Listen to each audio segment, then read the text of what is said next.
You trip in front of a crowd. Nobody laughs. Nobody says a word. But your face goes hot anyway.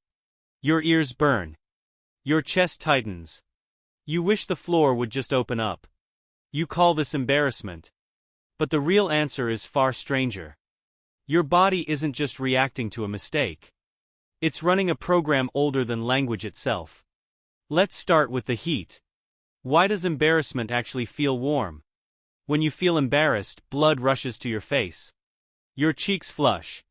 Your skin heats up. This isn't random. It's a real physical signal, and scientists have been studying why it happens for decades. Psychologist Dacher Keltner at UC Berkeley has spent years studying embarrassment as a specific visible display. Not just an emotion. A signal.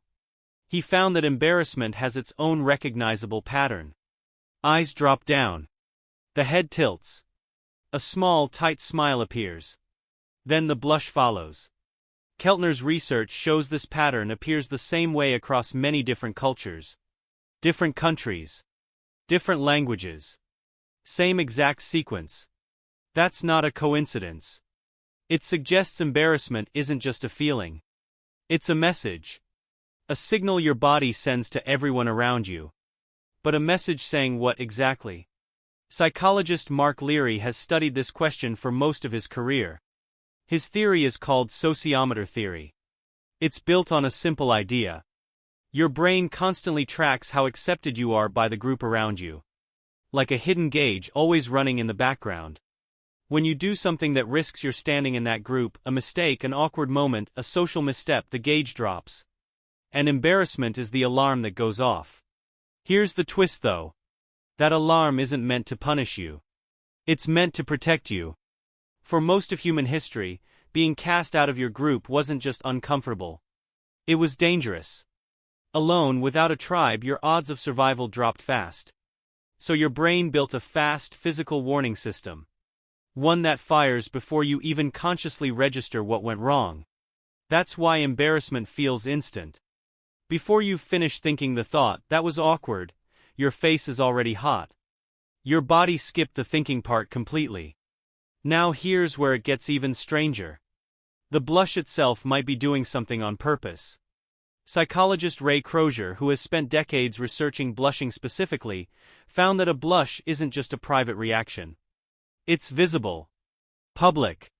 Impossible to hide. Crozier's research suggests the blush works almost like white flag. A quiet signal to everyone watching that says, I know I made a mistake. I'm not a threat. I still belong here. Groups tend to forgive people who show this signal. Someone who blushes after an awkward moment is often seen as more trustworthy, not less. Which means the very thing you're desperate to hide, that hot, red-faced feeling, might actually be helping you. It's not betrayal. It's diplomacy. Think about the last time you saw someone else trip or slip up in front of a group. If they blushed and looked briefly mortified, you probably felt a small wave of sympathy. Maybe even warmth toward them. If they showed zero reaction at all, stone-faced, unbothered, something might have felt off. A tiny alarm bell, somewhere in the back of your mind. That's sociometer theory playing out in real time, just from the other side. So the heat in your face isn't a malfunction. It's a broadcast. And your body has been sending this exact broadcast for longer than any language has existed to describe it. Here's a piece of this that rarely gets mentioned though. Embarrassment doesn't require an audience to hurt. You can be completely alone, remembering something awkward from 10 years ago, and your face will still go warm. Your body reacts as if the group is watching, even when no one is. This is where the ancient system starts to misfire in a modern world. Your brain evolved in small tribes, where every social misstep was witnessed by people you'd see again tomorrow. Reputation mattered because your survival depended on these same few dozen people. Today you replay a single awkward comment from a party 3 years ago alone at 2 a.m., and your nervous system reacts like your entire tribe is still watching. It isn't. But your body doesn't know that. The wiring hasn't caught up to a world of scattered strangers, brief interactions, and people who forgot the moment the second it happened. So when embarrassment hits you out of nowhere, in the shower, in bed, in the middle of an unrelated thought, remember what it actually is. Not proof that you're broken. Not evidence that you're bad at being a person. It's an old alarm, doing exactly what it was built to do in a world that no longer works the way it once did. The next time your face goes hot in front of other people, try not to fight it. Try not to hide it completely. That warmth is doing something for you, even if it doesn't feel like it in the moment. It's telling the people around you that you're still one of them. Still safe. Still worth keeping close. So you trip in front of a crowd. Nobody laughs. Nobody says a word.